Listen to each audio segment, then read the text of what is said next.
अस्सलाम वालेकुम and welcome to the Lawvits. I hope everyone is doing fine. अपनी public international law की आज की वीडियो में हम जो है यूनाइटेड नेशंस ऑर्गेनाइजेशन को डिस्कस करेंगे, which is commonly refer to as UNO या फिर यूएन भी इन्हें कहा जाता है। अगर हम उर्दू या हिंदी में कहें तो इसे अक़वाम मुत्तहिदा कहा जाता है कि जो ममालिक हैं, जो अक़वाम हैं, उनकी एक मुत्तहिदा ऑर्गेनाइजेशन, इसलिए इसको अक़वाम मुत्तहिदा के नाम से भी जाना जाता है। आज की हम वीडियो में हम कोशिश करेंगे जितनी भी इंपॉर्टेंट थिंग्स हैं अबाउट यूएनओ उसको कवर करें। सबसे पहले हम आज की वीडियो में देखेंगे इंट्रोडक्शन के यूएनओ है क्या बेसिकली। फिर हम जो है इसकी हिस्ट्री के ऊपर थोड़ी सी नज़र दौड़ाएंगे and thereafter will be discussing the objects of UNO. और ऑब्जेक्ट्स के बाद जो है हम इसके पर्पसेस के बारे में भी साथ साथ डिस्कस करेंगे। और फिर जो है हम मेंबरशिप के बारे में डिस्कस करेंगे कि यूएनओ के मेंबर्स कौन कौन से हो सकते हैं और कौन सी दो काइंड होती हैं, उनकी क्वालिफिकेशन ऑफ मेंबर्स के बारे में बात करेंगे। मेंबर्स की सस्पेंशन और एक्सपल्जन जो है कैसे होती है, किन ग्राउंड्स के ऊपर होती है और इन दोनों में फ़र्क क्या है सस्पेंशन एंड एक्सपल्जन में। और इन दी एंड जो है हम डिस्कस करेंगे कि ऑर्गन्स कौन कौन से हैं वहाँ पे यूनाइटेड नेशन ऑर्गेनाइजेशंस के। तो चलिए स्टार्ट करते हैं सबसे पहले इंट्रोडक्शन से। इंट्रोडक्शन जो है बेसिकली यूनाइटेड नेशन ऑर्गेनाइजेशंस जो है वो एक इंटर गवर्नमेंटल ऑर्गेनाइजेशन है। अगर आपको याद हो हमने अपनी प्रीवियस वीडियोस में से एक वीडियो रिकॉर्ड की थी जो कि इंटरनेशनल ऑर्गेनाइजेशन के ऊपर थी, जिसमें हमने ये डिस्कस किया था कि अकॉर्डिंग टू मेंबरशिप जो है दो किस्म की ऑर्गेनाइजेशंस होती हैं। एक वो होती है जो कि इंटर गवर्नमेंटल होती है, जिनमें ममालिक और स्टेट्स, सिर्फ और सिर्फ स्टेट्स और ममालिक जो हैं वो मेंबर्स बन सकती हैं। फिर एक होती है नॉन गवर्नमेंटल। नॉन गवर्नमेंटल वो वाली ऑर्गेनाइजेशंस होती हैं जिनमें स्टेट्स के साथ साथ जो है दूसरी इंटरनेशनल बॉडीज़ भी जो है मेंबर्स बन सकती हैं। फिर उसके बाद जो है यूएनओ की अगर इस्टेब्लिशमेंट की बात की जाए तो इसकी इस्टेब्लिशमेंट जो है, इसने अपने फंक्शन जो स्टार्ट किए थे वो 24 अक्टूबर 1945 से स्टार्ट किए थे और इसका वजूद जो है वर्ल्ड वार टू के बाद जो है अमल में आया था। इसको जो है हम सेकंड मल्टीपर्पज़ ऑर्गेनाइजेशन भी कह सकते हैं। मल्टीपर्पज़ से मुराद क्या है कि इसका एक स्पेसिफिक पर्पज़ नहीं होता, क्योंकि अकॉर्डिंग टू पर्पज़ भी जो है हमने अपनी प्रीवियस वीडियो में डिस्कस किया था इंटरनेशनल ऑर्गेनाइजेशन वाली, कि अकॉर्डिंग टू पर्पज़ भी कुछ काइंड्स होती हैं। कुछ ऐसी ऑर्गेनाइजेशन होती हैं जो कि स्पेसिफिक पर्पज़ के लिए बनती हैं, जैसे वर्ल्ड ट्रेड ऑर्गेनाइजेशन होगी या फिर वर्ल्ड हेल्थ ऑर्गेनाइजेशन है। इनका मकसद जो है एक मकसद होता है, ठीक है। लेकिन जो आपकी मल्टीपर्पज़ ऑर्गेनाइजेशंस होती हैं उनका पर्पज़ एक नहीं होता, उन्होंने अपनी जो है मल्टीपल ऑर्गन्स बनाए होते हैं या किसी दूसरे तरीके से वो एक से ज़्यादा पर्पसेस के ऊपर जो है काम कर रही होती हैं। तो इसको सेकंड मल्टीपर्पज़ ऑर्गेनाइजेशन इस वजह से कहा जाता है क्योंकि इसकी जो प्रीडिसेसर बॉडी थी जिसको हम लीग ऑफ नेशंस के नाम से जानते हैं, जो कि वर्ल्ड वार टू के मतलब शुरुआत से ही उसका एंड हो गया था। मतलब it was a failed kind of organization. तो वो फर्स्ट हमारी मल्टीपर्पज़ ऑर्गेनाइजेशन थी। उसके बाद जो है उसकी सक्सीडिंग बॉडी जो है यूनाइटेड नेशंस ऑर्गेनाइजेशन को कहा जाता है। और इसका जो है स्कोप वो वर्ल्ड वाइड है। वर्ल्ड वाइड इस तरीके से, ये भी हमने जो है अपनी प्रीवियस वीडियो में डिस्कस किया था on video on international organization के। कुछ ऐसी हमारे पास ऑर्गेनाइजेशन होती हैं जिनकी मेंबरशिप जो है वो सिर्फ रीजन्स तक महदूद होती है या सिर्फ कॉन्टिनेंट तक महदूद होती है या स्पेसिफिक ब्लॉक तक महदूद होती है। और कुछ ऐसी ऑर्गेनाइजेशन होती हैं जो कि वर्ल्ड वाइड होती हैं, जिनमें यूएनओ का शुमार भी होता है। यूएनओ के अगर हम हेडक्वार्टर्स की बात करें तो इसके हेडक्वार्टर जो है New York United states of America में है, ठीक है। और इसके साथ साथ इसकी जो रीजनल ऑफिस हैं वो जेनवा में भी है, वियना में भी है, नैरोबी में भी है। अकॉर्डिंग टू प्रेजेंट स्टेटिस्टिक्स जो है यूनाइटेड नेशंस ऑर्गेनाइजेशन की जो मेंबर स्टेट्स हैं उनकी तादाद 193 है। तो चलिए अब हम जो है हिस्टोरिकल डेवलपमेंट देखते हैं कि ऐसे कौन से फैक्टर्स थे जिन्होंने जो है कंट्रीब्यूट किया to development of United Nations Organisation. तो primarily we will be discussing 6 important events और स्टेजेस वी कैन से जिन्होंने कंट्रीब्यूट किया in the establishment of United Nation Organisation. सबसे पहले हमारे पास उसमें आता है अटलांटिक चार्टर, जो है साइन किया गया था 14 अगस्त 1941 को। यूनाइटेड जो अटलांटिक चार्टर है हमारे पास, ये एक्चुअल में एक जॉइंट डिक्लेरेशन थी दो बंदों की, जिनमें पहले आते हैं हमारे पास यूएस के फॉर्मर प्रेसिडेंट या फिर जो उस वक्त प्रेसिडेंट थे हम कह सकते हैं Franklin D Roosevelt, and secondly जो है उसमें जो जिन्होंने साइन किया था उसको थे ब्रिटेन के प्राइम मिनिस्टर चर्चिल, जिनका नाम है। इस जॉइंट डिक्लेरेशन में बेसिकली जो है United states of America and Britain ने जो है क्या किया था कि यूज़ ऑफ फोर्स और को कंडेम किया था कि हम जो है आइंदा से यूज़ ऑफ फोर्स जो है उसको कंडेम करेंगे। और इसके अलावा जो है टेरिटोरियल एग्रेंडाइजमेंट जो है ये कि जो ममालिक हो गए उनकी हदूद जो है उनको तजावज़ नहीं किया जाएगा, मतलब सोनिटी ब्रीच नहीं की जाएगी टेरिटोरियल। और इन्होंने जो है सिक्योरिटी जो है प्रोवाइड करने का यहाँ पर मुआहदा किया एक किस्म का, और ये कहा कि भाई अग्रेशन जो है किसी भी किस्म की उसको अवॉइड किया जाएगा, ठीक है। और ये प्लेज किया कि लोगों को जो है उनकी अपनी मर्ज़ी की गवर्नमेंट जो है चूज़ करने का हक दिया जाएगा। मर्ज़ी की गवर्नमेंट चूज़ करने का जो हक है उसको हम इन अदर वर्ड जो है राइट टू सेल्फ डिटर्मिनेशन भी कहते हैं। तो ये कुछ जो है चीज़ें जो है डिस्कस हुई थी इस चार्टर के अंदर, इस जॉइंट डिक्लेरेशन के अंदर between between America and Britain. और इसका रिजल्ट क्या आया था, फिर हमारे पास ब्रिटिश एम्पायर जो है वो कोलैप्स हुआ था, डिसमेंटल हुआ था, जिसके नतीजे में पाकिस्तान और इंडिया को इंडिपेंडेंस मिली थी। और दूसरी जो कॉलोनीज थी इसके साथ साथ जो है उनको भी इंडिपेंडेंस मिली थी, क्योंकि वहाँ पर सेल्फ डिटर्मिनेशन की बात हुई थी, जो भी हमने डिस्कस किया।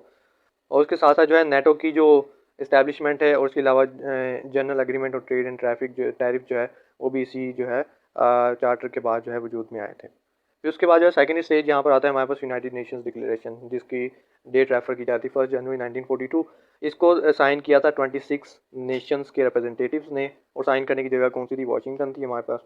इसमें जो रिप्रेजेंटेटिव्स थे 26 ममालिक के, उन्होंने क्या कहा था कि सपोर्ट जो है प्लेज की थी कि हम सपोर्ट करते हैं अटलांटिक चार्टर की। और ये वाहिद वो फर्स्ट डॉक्यूमेंट था जिसके अंदर जो है यूनाइटेड नेशंस का टर्म इस्तेमाल किया गया था स्टेट्स के लिए, या फिर हम ऐसे कह सकते हैं कि नाम जो है पाइनियर किया गया था यूनाइटेड नेशंस के लिए। और इस नाम को सजेस्ट करने वाले थे हमारे पास यूएस के former president Franklin Delano Roosevelt. फिर तीसरी जो प्रिंसिपल डॉक्यूमेंट हमारे पास आता है, या स्टेज हम कह सकते हैं, वो है मॉस्को डिक्लेरेशन, जो कि 1 नवंबर 1943 को हुई थी।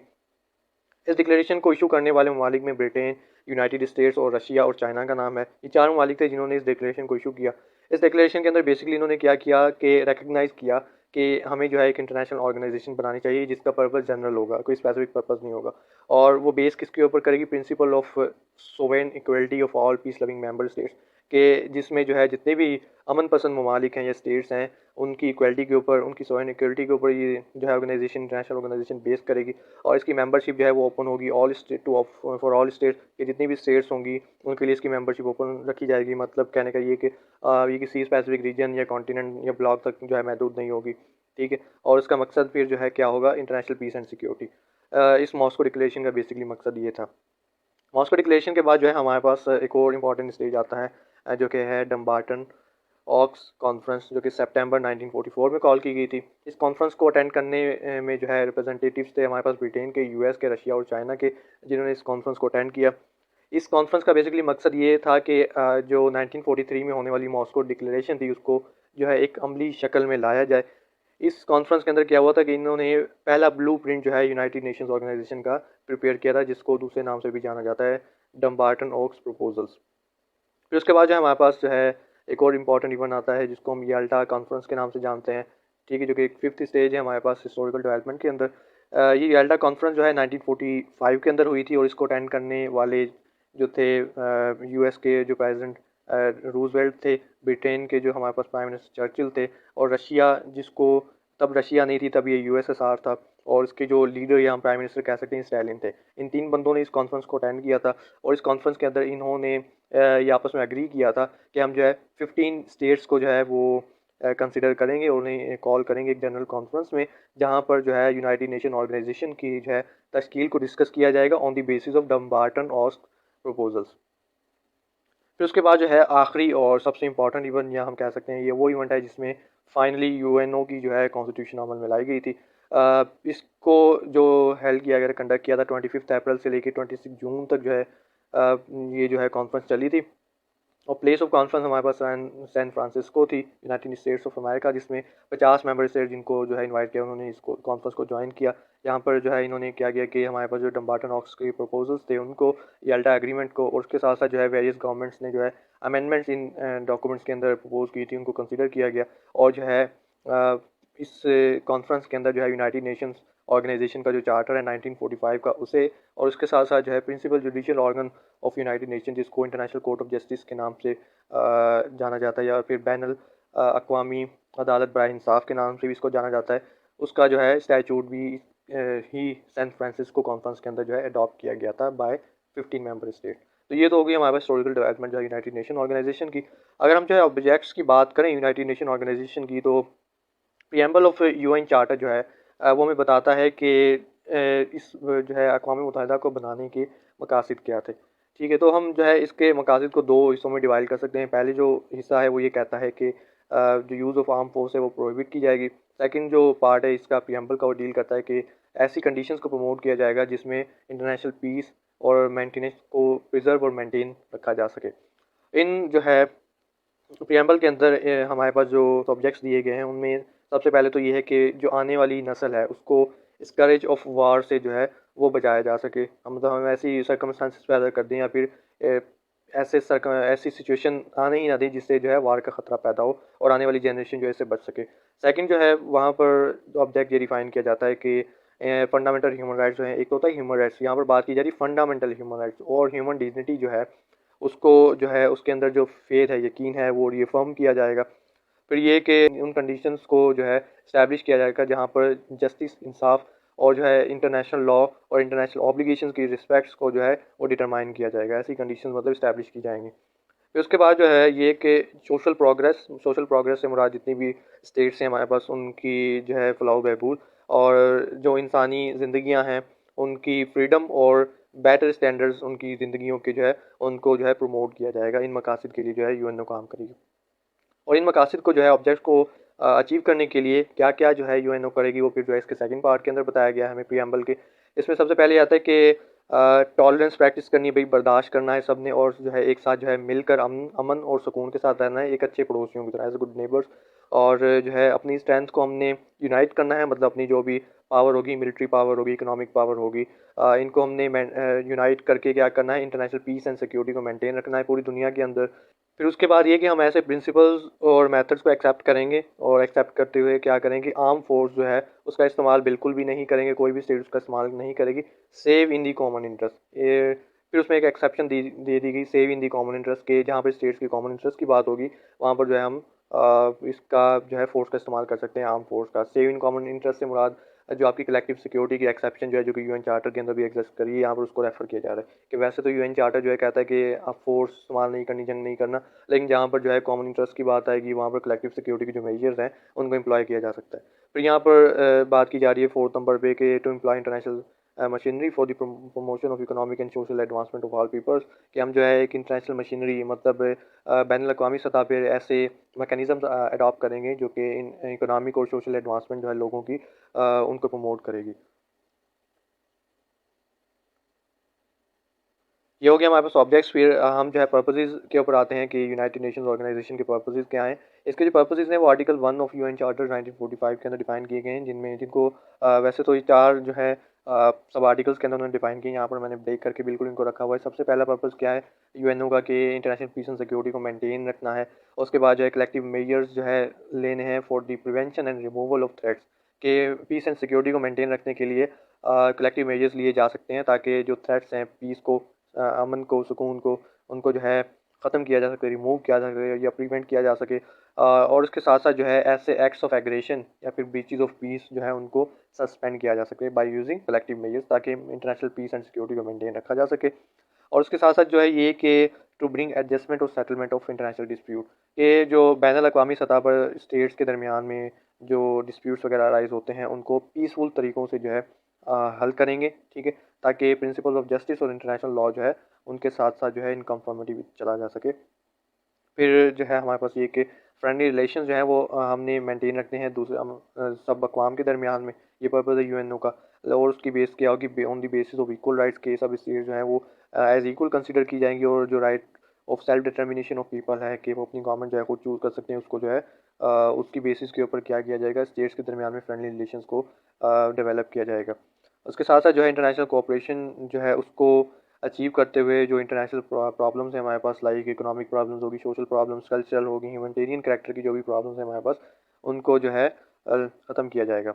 इसके साथ साथ जो है to promote and respect human rights and freedoms of all without any kind of distinction, के जो है प्रमोशन करनी है और रिस्पेक्ट करनी है ह्यूमन राइट्स की, और लोगों की जो भी आज़ादियाँ हैं, जो भी फ्रीडम्स जो है मेंशन की गई हैं इन यूएन चार्टर, और इसकी जो आने वाली हमारे पास यूडीएचआर है, जिसको ये कहा जाता है कि यूडीएचआर में टर्म ह्यूमन राइट को डिफाइन किया गया है, जहाँ भी यूएन चार्टर में डिस्कस किया गया विदाउट एनी डिस्टिंक्शन, के वहाँ पर किसी रेस, किसी रिलीजन, किसी बैकग्राउंड, किसी हिस्ट्री, किसी टेरिटरी वगैरह की किसी भी किस्म की जो है डिस्टिंक्शन वगैरह जो है ह्यूमन राइट्स एंड फ्रीडम्स को जो है प्रमोट एंड रिस्पेक्ट किया जाएगा। इन दी एंड जो है पर्पज़ ऑफ यूएनओ ये है कि यूएनओ एक ऐसा सेंटर होगा जहाँ पर ऐसे एक्शंस लिए जाएंगे ताकि जो भी गोल्स हैं यूनाइटेड नेशन ऑर्गेनाइजेशन के, उनको जो है अचीव किया जा सके। उसके बाद जो है हम मेंबरशिप की बात करते हैं यूनाइटेड नेशंस ऑर्गेनाइजेशन की। यूनाइटेड नेशन ऑर्गेनाइजेशन के जो मेंबर्स हैं हम उनको दो हिस्सों में डिवाइड कर सकते हैं।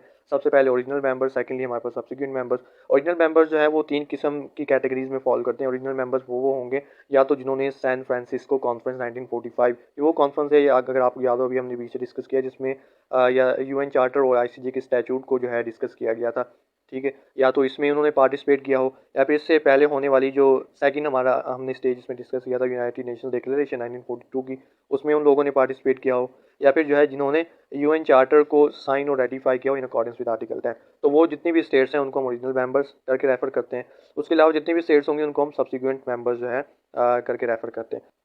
और सब्सिक्वेंट मेंबर किस तरीके से बनेंगे कि किसके लिए सबसे पहले यूनाइटेड नेशन की सिक्योरिटी काउंसिल है वो रेकमेंड करेगी मेजॉरिटी के साथ, जितनी भी उनकी मेजॉरिटी होती है वो अभी 7 है। उसके बाद आने वाले वक्त में अगर जो है इनकी मेंबरशिप चेंज भी होती है तो उस हिसाब से जितने भी मतलब हाफ से एक ज़्यादा उसको मेजॉरिटी कंसीडर करेंगे, सिंपल मेजॉरिटी। वो अपनी मेजॉरिटी के साथ जो है रेकमेंड करेंगे स्टेट को, लेकिन उस मेजॉरिटी वोट्स के अंदर जो है जितनी भी P5 कंट्रीज़ हैं परमानेंट मेंबर्स हैं उनके वोट्स लाजमी शामिल होने चाहिए इन अकॉर्डेंस विद आर्टिकल 27। वो रिकमेंडेशन अपनी जो है पास करके भेजेंगे फिर यूनाइटेड नेशन जनरल असेंबली को, यूएनजीए को। और यूएनजीए क्या करेगी, 2/3 की जो मेजोरिटी होती है उसके साथ जो है उनको पास करेगी, एक डिसीजन मतलब अडॉप्ट करेगी in accordance with article 4 of UN charter. उसके बाद जो है एक मेंबर को मेंबरशिप हासिल होगी यूनाइटेड नेशन ऑर्गेनाइजेशन की, उनको रेफर किया जाएगा सब्सिक्वेंट मेंबर्स। अगर हम बात की करें कि मेंबरशिप की तो बात कर ली, लेकिन इनकी क्वालिफिकेशन क्या होगी। क्वालिफिकेशन जो आर्टिकल 4 के पैरा 1 में जो है डिस्कस की गई यूएन चार्टर के according to article 4 para 1 of UN charter जो है 3 क्वालिफिकेशन होती है कि स्टेट की। सबसे पहले कि स्टेट जो है वो it must be peace loving, के अमन पसंद होनी चाहिए। और उसके बाद जो है वो एक्सेप्ट करें इंटरनेशनल ऑब्लिगेशन जो भी हैं इस चार्टर के अंदर, यूएन चार्टर के अंदर दी गई हैं। और जो है ऑर्गेनाइजेशन के मुताबिक, ऑर्गेनाइजेशन से मुराद जो है यूनाइटेड नेशंस ऑर्गेनाइजेशन के ओपिनियन में या जजमेंट में वो इस काबिल होनी चाहिए और विलिंग होनी चाहिए कि वो जो है ये सारी ऑब्लिगेशन को कैरी आउट भी करे। अब ये तो हमारे पास तीन जो है रिक्वायरमेंट्स यहाँ पर इन्होंने लिख दी हैं, लेकिन उसके अलावा जो है एक बहुत बड़ी रिक्वायरमेंट दी वो जो कि हमारे पास यहाँ पॉइंट नंबर 1 में लिखी गई है, वो है स्टेट, कि एक स्टेट का स्टेट होना लाजमी है। अब स्टेट कैसे कॉन्स्टिट्यूट होती है इसके ऊपर हमने अपनी प्रीवियस वीडियोज़ में डिस्कस किया है कि कब जो है एक होती है हमारे पास वो थ्योरी के, वो कहती है कि 4 हमारे पास जो इंग्रेडिएंट्स है स्टेट के, स्टेटहुड के, उनका होना लाजमी होता है, फिर उनको जो है रिकग्निशन मिलती है। और कुछ दूसरी थ्योरी फिर ये कहती है कि नहीं, रिकग्निशन में ना सिर्फ एक थ्योरेटिकल प्रोसेस है, उसके बावजूद भी स्टेट जो है वो एक स्टेट होती है। तो एक स्टेट का जो स्टेट होना लाजमी है उसका पीस लविंग बाद में आता है और बाकी रिक्वायरमेंट्स भी उसकी बाद में आएंगी। उसके बाद जो है हम सस्पेंशन ऑफ अगर मेंबर्स की बात करें तो इनको जो है डिफाइन किया गया आर्टिकल 5 में यूएन चार्टर के, कि किन ग्राउंड्स के ऊपर जो है यूनाइटेड नेशंस ऑर्गेनाइजेशन के मेंबर्स को सस्पेंड किया जा सकता है। सस्पेंशन के जो ग्राउंड्स हैं वो सस्पेंशन कौन करेगा, सबसे पहली बात तो ये कि यूनाइटेड नेशन जनरल असेंबली करेगी। और किसकी रिकमेंडेशन चलेगी वहाँ पर, यूनाइटेड नेशन सिक्योरिटी काउंसिल की। दो सूरतों में कि अगर जो है प्रिवेंटिव या इन्फोर्समेंट जो एक्शन जो है सिक्योरिटी काउंसिल ने उस स्टेट के खिलाफ लिए हैं। प्रिवेंटिव एंड इन्फोर्समेंट से मुराद क्या है, प्रिवेंटिव से मुराद के एक स्टेट जो है वो जंग में जो है इन्वॉल्व थी और वहाँ पर कॉमन इंटरेस्ट जो है स्टेट का वो वहाँ पर अंडर रिस्क आ गया था, तो उसके खिलाफ जो है प्रिवेंटिव मेजर्स जो है लिए गए हैं, कलेक्टिव फोर्स इस्तेमाल की गई है। या फिर जो है इन्फोर्समेंट एक्शन से मुराद हम क्या ले सकते हैं कि आईसीजे ने कोई ऐसा डिसीजन पास कर दिया है जो कि फिर यूनाइटेड नेशन सिक्योरिटी काउंसिल में भेजा गया इन्फोर्समेंट के लिए, और वहाँ पर जो है यूएनएससी ने इन्फोर्समेंट एक्शन लिया है। तो इन दो सर्कमस्टेंसेस में अगर जो है यूएनएससी रिकमेंड करती है यूएनजीए को कि इस फलाने मेंबर स्टेट को जो है आप सस्पेंड करें, तो जो है आर्टिकल 5 के मुताबिक यूएनजीए को सस्पेंड कर सकती है। एक्सपल्जन ऑफ मेंबर्स जो है वो डिफाइन की गई है आर्टिकल 6 ऑफ यूएन चार्टर में। एक्सपल्जन जो है वो भी यूएनएससी की रिकमेंडेशन के ऊपर करती है यूनाइटेड नेशन जनरल असेंबली, और ये किसी भी स्टेट को जो है एक्सपल किया जा सकता है जो कि इस जो प्रिंसिपल्स हैं यूएन चार्टर के उनको अगर वो वायलेट करते हैं, ठीक है, इन अकॉर्डेंस विद आर्टिकल 6 जो है उनको एक्सपल किया जा सकता है। सस्पेंशन और एक्सपल्जन में अब फ़र्क ये है कि सस्पेंशन क्या होता है कि वो स्टेट मेंबर तो रहती है लेकिन फॉर टाइम बिंग जो है उसकी मेंबरशिप जो है वो इन अबेयंस हो जाती है, ठीक है, मतलब उसकी मेंबरशिप जो है कुछ अरसे के लिए उसको जो है कहा जाता है कि भाई आप इतने टाइम तक जो है मेंबर नहीं, मतलब ये टेम्पररी एक किस्म की एक्सपल्जन होती है। लेकिन जो एक्सपल्जन है वो एक परमानेंट बेसिस पर होती है कि उसको जो है यूएनओ से निकाल के ही बाहर कर दिया था कि you are no longer a part of United Nations organization. अगर हम organs of United Nations organization की बात करें तो प्राइमरली जो है 6 ऑर्गन्स हैं हमारे पास यूएनओ के, जिनको यूएन चार्टर के अंदर ही उनकी ऑर्गेनाइजेशन, उनकी वर्किंग मैकेनिज्म जो है वो यूएन चार्टर के अंदर डिफाइन किया गया है। सबसे पहले हमारे पास होती है UNGA, United nation general assembly. ये असेंबली क्या होती है, इसमें जो स्टेट के रिप्रेजेंटेटिव्स हैं वो आकर मिलते हैं और जितनी भी स्टेट्स होती हैं उन सबके मेंबर्स जो हैं इसके मेंबर्स होते हैं असेंबली के। उसके बाद हमारे पास जो है यूनाइटेड नेशन सिक्योरिटी काउंसिल होती है जो कि एक एडमिनिस्ट्रेटिव बॉडी हम इसको कह सकते हैं, और मेन बॉडी भी हम इसको कह सकते हैं, जिसके 5 जो है परमानेंट मेंबर्स होते हैं, बाकी जो है इसके टेम्पररी मेंबर्स होते हैं, जो कि कुछ अर्से बाद जो है वो टाइम टू टाइम जो है चेंज होते रहते हैं। उसके बाद हमारे पास United Nations Economic and Social Council है, ठीक है, और हमारे पास यूनाइटेड नेशन ट्रस्टीशिप काउंसिल है, जो कि फिर उसके बाद हमारे पास यूनाइटेड नेशन का सेक्रेटेरिएट आता है, जो कि डे टू डे वर्क जो होता है, जो भी यूएनओ का, उसको डील करता है। उसके बाद जो है हमारे पास principal judicial organ of UNO है, जिसको हम इंटरनेशनल कोर्ट ऑफ जस्टिस के नाम से जानते हैं। इंटरनेशनल कोर्ट ऑफ जस्टिस जो है उसको उसकी जो भी कॉन्स्टिट्यूशन वगैरह है वो यूएन चार्टर के अंदर नहीं होती, उसके लिए जो है आईसीजे का अपना स्टैचूट है, वो इस चीज़ को डील करता है। तो ये हमारे पास जो है 6 प्रिंसिपल ऑर्गन्स होते हैं यूनाइटेड नेशन ऑर्गेनाइजेशन के। आई होप कि ये वीडियो किसी ना किसी तरीके से आपके लिए हेल्पफुल रही होगी। इंशाल्लाह आपसे मुलाकात होगी अपनी नेक्स्ट वीडियो में, तब तक के लिए अल्लाह हाफिज़।